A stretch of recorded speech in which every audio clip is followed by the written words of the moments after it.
Hello दोस्तों, कैसे हो आप सभी। स्वागत है आपका आपके अपने YouTube channel Pawan Singh lectures में। और इस वीडियो में आज का हमारा टॉपिक है टिहरी जनपद। और टिहरी जनपद से संबंधित आज ये हमारा दूसरा वीडियो है। यदि आपने इससे पहला वीडियो नहीं देखा है तो उसका लिंक डिस्क्रिप्शन में मिल जाएगा और आप उसे वहां जाकर देख सकते हो, तभी ये वीडियो आपको अच्छी तरीके से समझ में आएगा। इसमें देखते हैं हम टिहरी जनपद का नदी तंत्र। इस वीडियो में देखेंगे टिहरी जनपद का नदी तंत्र। यदि नदी तंत्र की बात करते हैं तो टिहरी जनपद की सबसे प्रमुख नदी है भागीरथी नदी। और जो छोटी छोटी अन्य सहायक नदियां इसमें आकर मिलती है। तो टिहरी जनपद की सबसे प्रमुख नदी क्या है आप लोगों की, यह भागीरथी नदी थी। भागीरथी नदी के उद्गम स्थल की हम बात करते हैं तो इसका उद्गम स्थल है गौमुख ग्लेशियर। ये गौमुख ग्लेशियर उत्तरकाशी से निकलती है। उत्तरकाशी के जो गौमुख ग्लेशियर है वहां से निकलती है। और भगीरथी की जो प्रमुख सहायक नदी है वह बिलंगना। क्या है? बिलंगना। यदि हम बात करते हैं तो इस प्रकार से यहाँ यदि हम बात करते हैं नदियों की तो सबसे पहला पड़ता है आप लिंग ग्लेशियर। लिंग ग्लेशियर, हितलिंग ग्लेशियर से निकलती है बिलंगना नदी। कौन सी नदी निकलती है? बिलंगना। जो पिछला बिलंगना नदी कहाँ से निकलती है?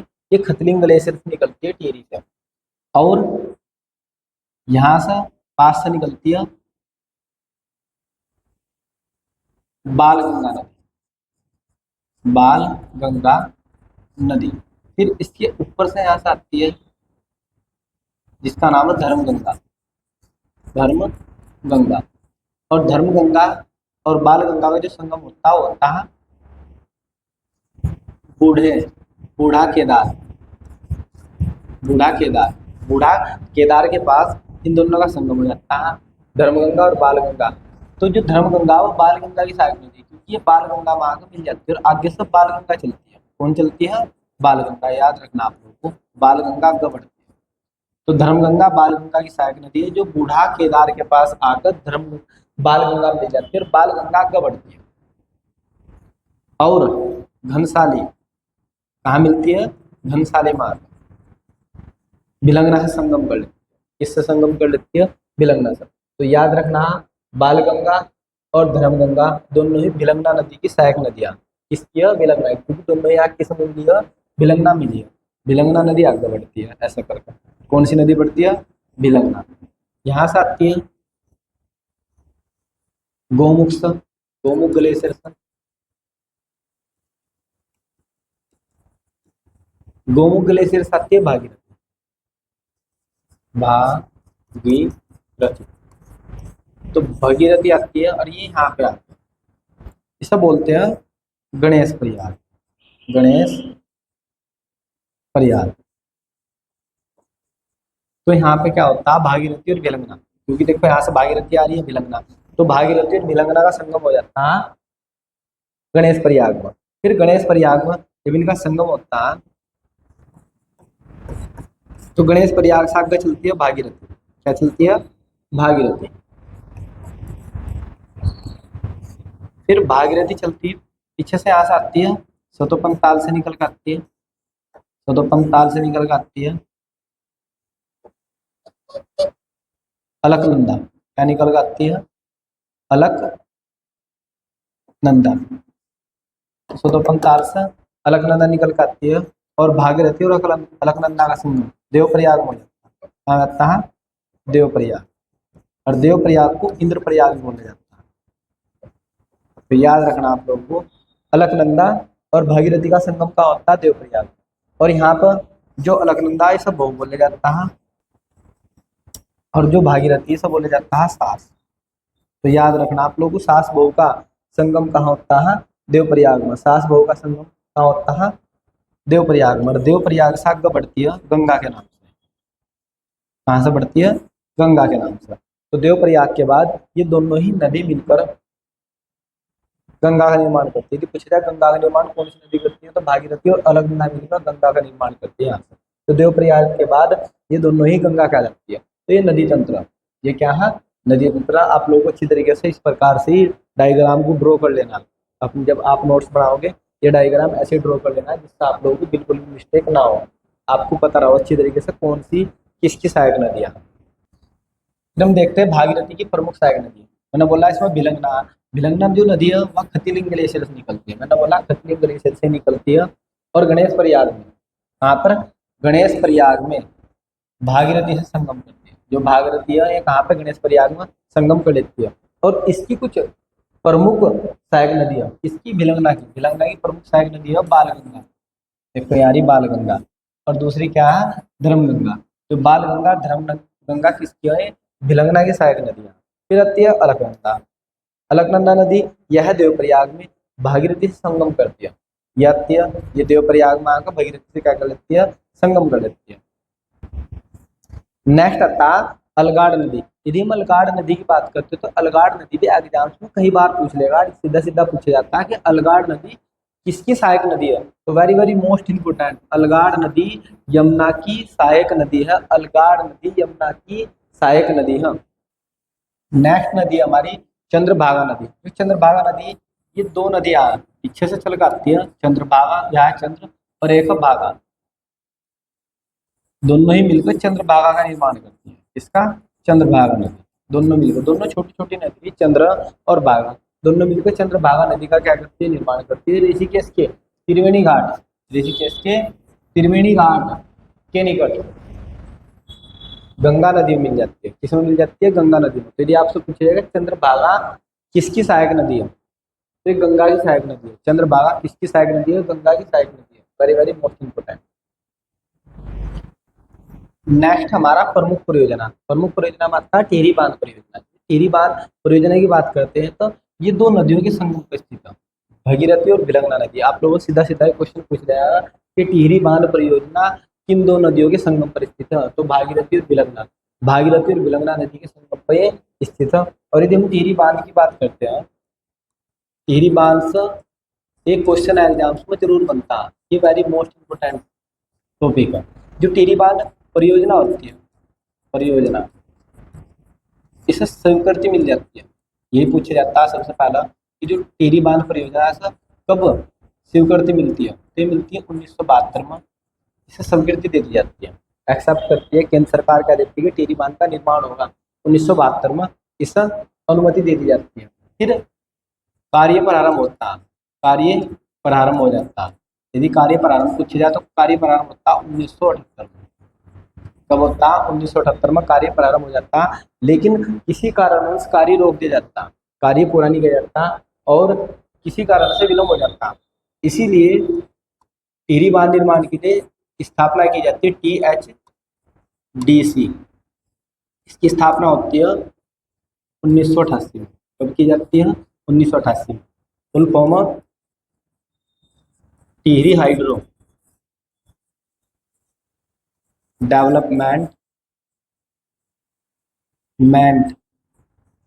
कॉर्पोरेशन।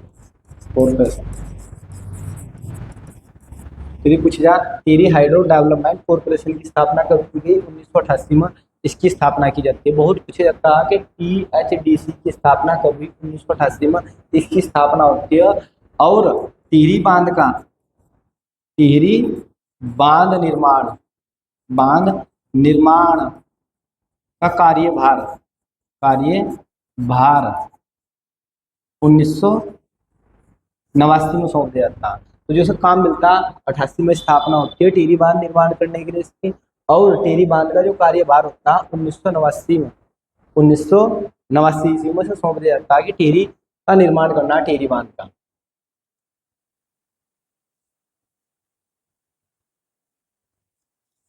जो टिहरी बांध की ऊंचाई की बात करते हैं हम, टिहरी बांध, यहाँ से बहुत क्वेश्चन बनते हैं। टिहरी बांध की जो ऊंचाई है वो 260.5 मीटर। कितनी है टिहरी बांध की ऊंचाई, आप लोगों से पूछा जा रहा है टिहरी बांध की ऊंचाई है, तो आपका आंसर हो जाएगा 260.5 मीटर टिहरी बांध की ऊंचाई है। और यह भारत का सबसे ऊंचा बांध है। यदि पूछा जाए भारत का सबसे ऊंचा बांध कौन सा है, तो टिहरी बांध। भारत का सबसे ऊंचा बांध कौन सा है, टिहरी बांध। और विश्व का चौथा सबसे ऊंचा, भारत का सबसे ऊंचा और विश्व का चौथा सबसे ऊंचा बांध टिहरी बांध है, जिसकी ऊंचाई 260.5 मीटर है। और जो टिहरी बांध का जलाशय, जो क्या है, जलाशय है जहाँ पे जल इकट्ठा हो रखा, जलाशय, ये लगभग 42 वर्ग किलोमीटर में फैला हुआ। यदि पूछा जाए कि टिहरी बांध का जलाशय कितने दूरी में फैला हुआ है, तो ये 42 वर्ग किलोमीटर में फैला हुआ है। और इस जलाशय को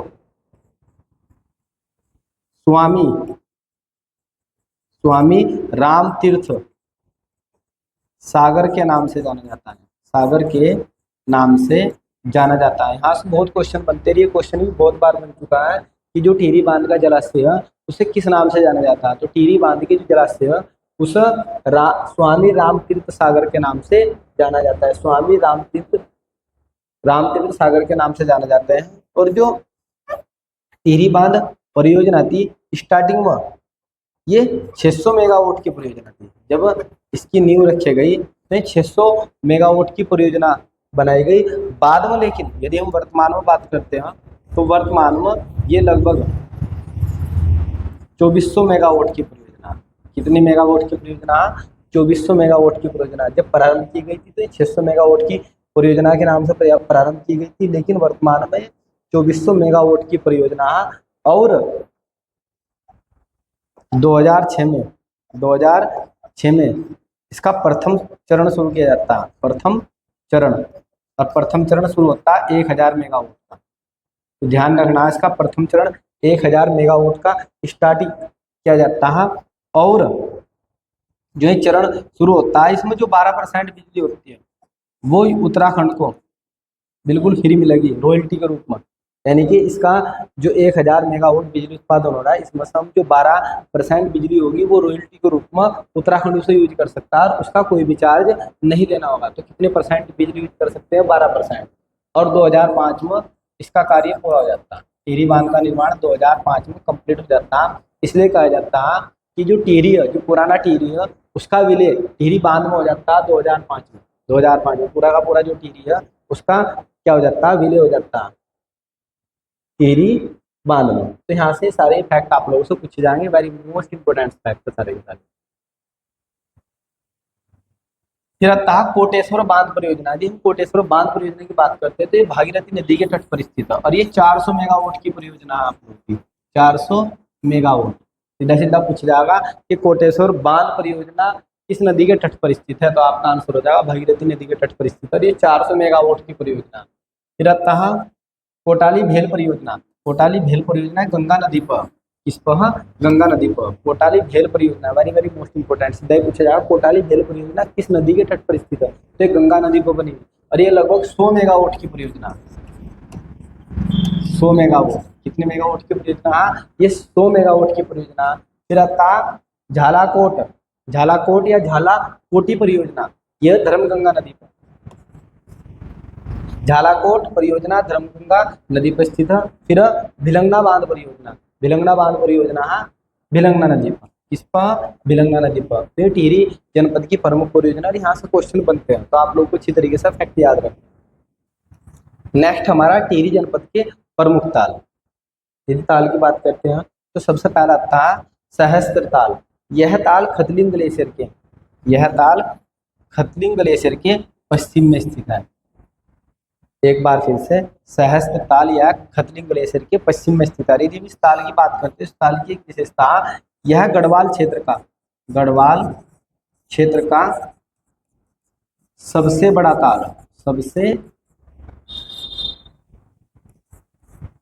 ताल शब्द याद रखो। गढ़वाल क्षेत्र का मैं बता रहा हूँ, गढ़वाल क्षेत्र का सबसे बड़ा तथा गहरा ताल है।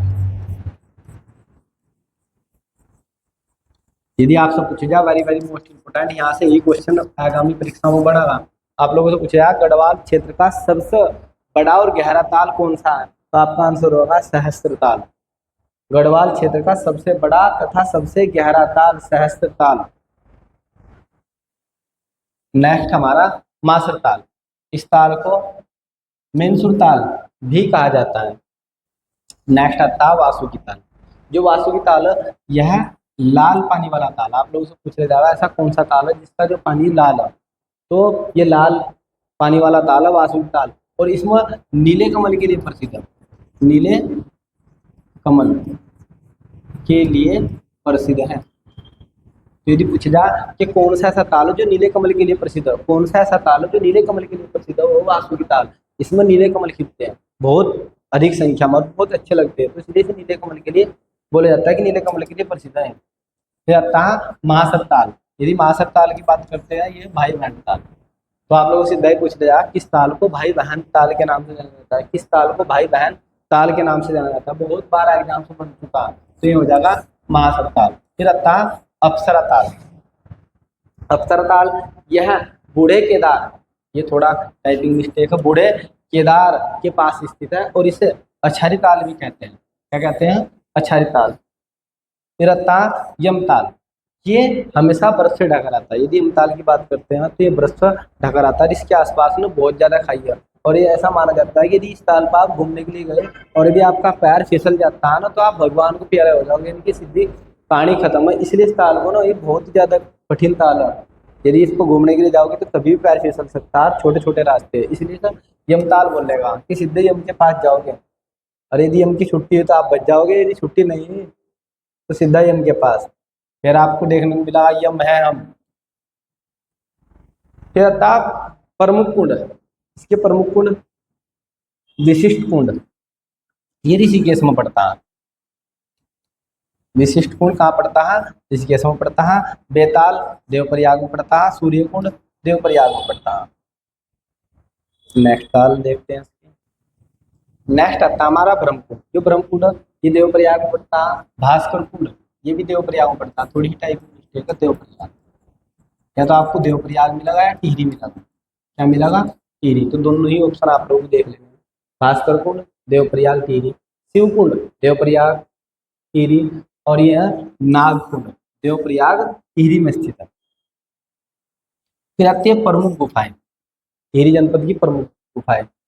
विशिष्ट गुफा ये है ऋषिकेश में। विश्वनाथ गुफा ये टिहरी में स्थित है।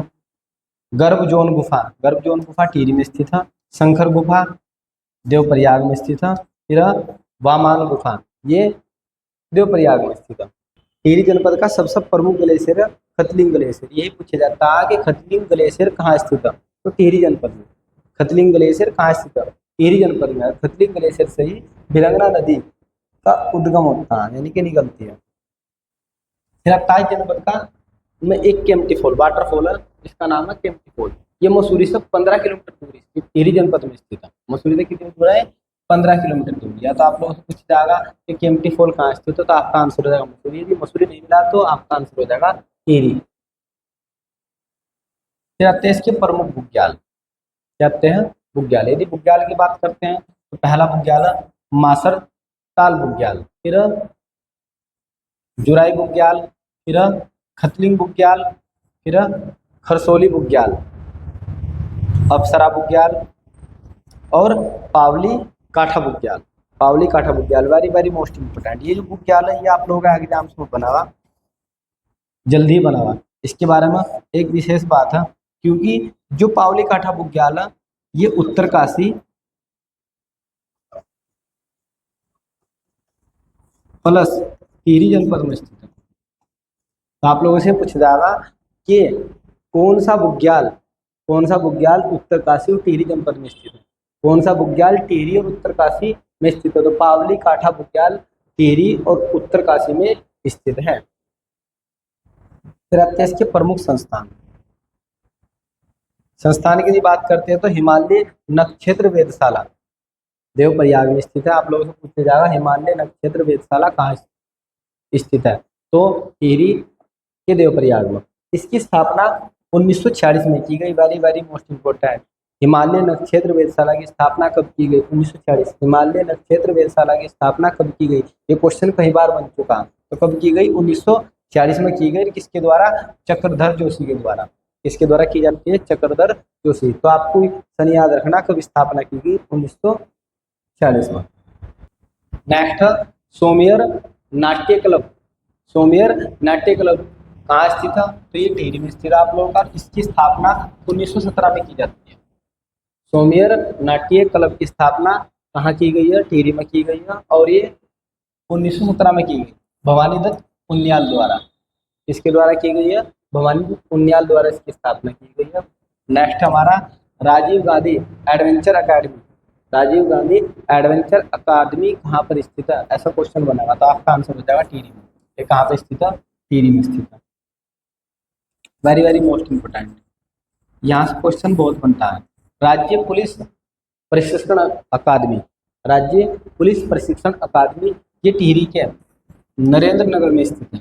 इसकी स्थापना 1 मई 2011 में रमेश पोखरियाल निशंक द्वारा की गई, जो समय के तत्कालीन मुख्यमंत्री थे उत्तराखंड के। फिर आता THDC, Tehri hydro development corporation, Tehri hydro development corporation की स्थापना 12 जुलाई 1988 में की गई।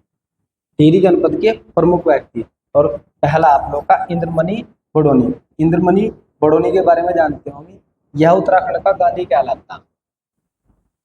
नेक्स्ट आता जन्म, यदि हम जन्म की बात करते हैं तो 24 दिसंबर 1924 को उनका जन्म होता है। यदि हम निधन की बात करते हैं तो 18 अगस्त 1999 में इंद्रमणि बडोनी का निधन हो जाता है। और इन्हें उत्तराखंड का गांधी कहा जाता है।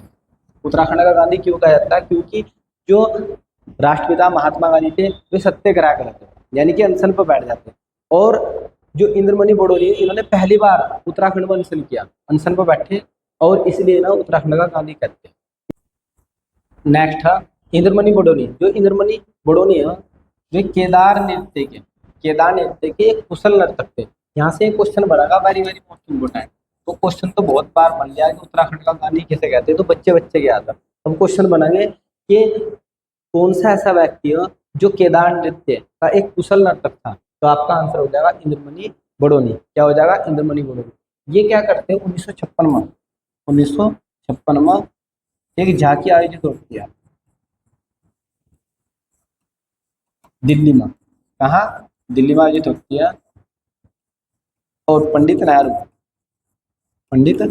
नेहरू जी इनके नृत्य से बहुत प्रसन्न होते हैं। जब ये केदार नृत्य करते हैं तो पंडित नेहरू जी इनसे बहुत ज़्यादा क्या होते हैं, प्रसन्न होते हैं। उसके बाद जो इंद्रमणि बडोनी है प्रसिद्ध हो जाते हैं, बहुत ज़्यादा 56 में प्रसिद्ध हो जाते हैं, लोग बाग इन्हें जानने लगते हैं। इसलिए 1961 में क्या होता है, ये अखोड़ी गांव के निवासी थे, अखोड़ी में ग्राम प्रधान का चुनाव जीत जाते हैं, ग्राम प्रधान। तो ध्यान रखना, आप लोगों से पूछ ले जाएगा कि इंद्रमणि बडोनी अखोड़ी गांव के प्रधान कब बने, तो आपका आंसर हो जाएगा 1961 में। ये अखोड़ी गांव के क्या बनते हैं, प्रधान बनते हैं। फिर 1967 में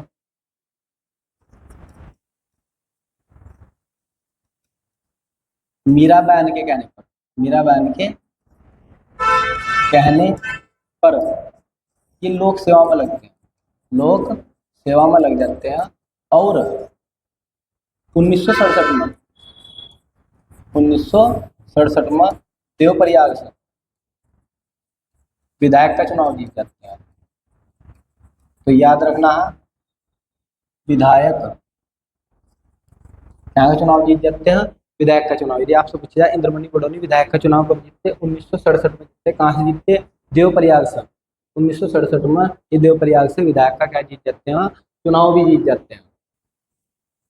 1979 में यूकेडी उत्तराखंड क्रांति दल का गठन किया जाता है, और उसके गठन में भी बहुत महत्वपूर्ण भूमिका निभाते हैं। 7 अगस्त 1994 में पृथक राज्य की मांग के लिए, यहाँ पे थोड़ी टाइपिंग मिस्टेक है, यहाँ पे मांग के लिए ये अमरण अनशन पर बैठ जाते हैं। यहाँ पे अनशन करते हैं, इसलिए ना उत्तराखंड का गांधी कहते हैं, अनशन पर बैठ जाते हैं। नेक्स्ट हमारा सुंदरलाल बहुगुणा, जो नेक्स्ट प्रमुख व्यक्ति है टिहरी का। जन्म 9 जनवरी 1927 को इसका जन्म होता है टिहरी में। और निधन की बात करते हैं तो 21 मई 2021 को इनका क्या होता है, निधन होता है। इनका जो उपनाम, यदि हम उपनाम की बात करते हैं तो इनका उपनाम है वृक्ष मित्र। इन्हें वृक्ष मित्र के नाम से जाना जाता है। सुंदरलाल बहुगुणा एक पर्यावरणविद थे। आप लोगों से सीधा पूछ ले जाएगा सुंदरलाल बहुगुणा थे तो पर्यावरणविद थे, पर्यावरणविद व सामाजिक कार्यकर्ता थे। 1929 में इन्होंने टिहरी में ठक्कर बापा होटल की स्थापना की। वेरी वेरी मोस्ट इंपोर्टेंट, आगामी परीक्षाओं में आने वाला आप लोगों को। सीधा सीधा पूछ ले जाएगा ठक्कर बापा हॉस्टल की स्थापना कब की गई, तो 49 में। ठक्कर बापा हॉस्टल की स्थापना कब की गई, तो 1949 में की गई। किसके द्वारा की गई, सुंदरलाल बहुगुणा के द्वारा की गई। फिर इन्होंने पर्वतीय नवजीवन मंडल की स्थापना की, अपनी जो इनकी पत्नी होती है उनके साथ मिलकर उन्होंने उसकी सहायता की, जिनका नाम होता है विमला देवी। विमला देवी की मदद से इन्होंने पर्वतीय नवजीवन मंडल की क्या की, स्थापना। आप लोगों से सीधा सीधा पूछ ले जाएगा कि पर्वतीय नवजीवन मंडल की स्थापना किसने की, तो सुंदरलाल बहुगुणा ने अपनी पत्नी विमला की सहायता से स्थापना की। नेक्स्ट, सुंदरलाल बहुगुणा को चिपको आंदोलन का, ये भी क्वेश्चन बहुत बार एग्जाम से बोल चुका है, बहुत ज्यादा बार। सुंदरलाल बहुगुणा को चिपको आंदोलन का प्रेरणा माना जाता है। नेक्स्ट हमारा विश्वेश्वर दत्त सकनाली। विश्वेश्वर दत्त सकनाली को वृक्ष मानव के नाम से भी जाना जाता है, तो याद रखना इस वृक्ष मानव के नाम से भी जाना जाता है, क्योंकि जो विश्वेश्वर दत्त सकनाली है ये क्या करते हैं, 50 लाख पेड़ लगाते हैं, लगभग 50 लाख पेड़ लगाते हैं अकेले व्यक्ति, किसी के साथ मिलकर नहीं, अकेले व्यक्ति 50 लाख पेड़ लगाते हैं। इसलिए विश्वेश्वर दत्त सकनाली को वृक्ष मानव के नाम से जाना जाता है। यदि हम जन्म की बात करते हैं तो 2 जून 1922 को उनका जन्म होता है टिहरी में, और निधन की बात करते हैं तो 18 जनवरी 2019 को उनका निधन हो जाता है। विश्वेश्वर दत्त सकनाली को वृक्ष मानव कहा जाता है। इन्होंने 50 लाख से अधिक वृक्ष लगाए हैं, वो भी अकेले। फिर वेरी वेरी मोस्ट इम्पोर्टेंट है, ये क्वेश्चन आप लोगों का जल्दी एग्जाम में बता। 1986 में इंदिरा प्रियदर्शनी अवार्ड से इन्हें सम्मानित किया जाता है।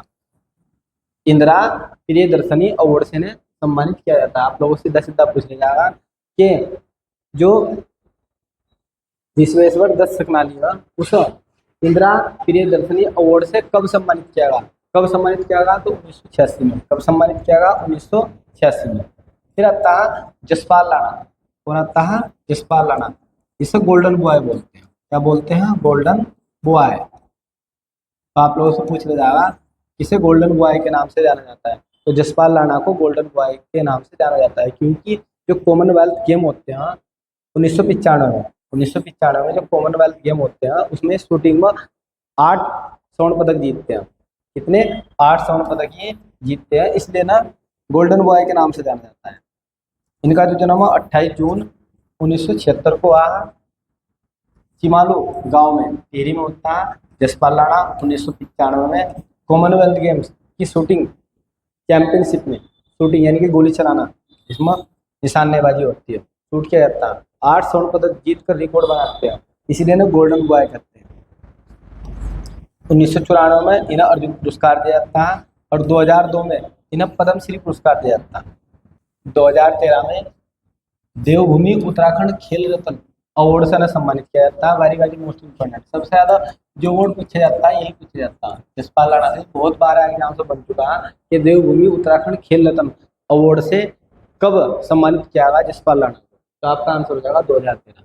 एक बार फिर से, जसपाल राणा को देवभूमि उत्तराखंड खेल रत्न अवार्ड से कब सम्मानित किया गया, 2013 में। फिर 2020 में इसे द्रोणाचार्य पुरस्कार मिलता है। 2020 में क्या मिलता है, द्रोणाचार्य पुरस्कार। फिर आता है गब्बर सिंह नेगी। गब्बर सिंह नेगी की जन्म की बात करते हैं तो 21 अप्रैल 1995 को इनका जन्म होता है चंबा, होता है चंबा टिहरी में इनका जन्म होता है। और प्रथम विश्व युद्ध, क्योंकि प्रथम विश्व युद्ध की शुरुआत कब होती है, 1914 से लेकर 1918 तक चलता है।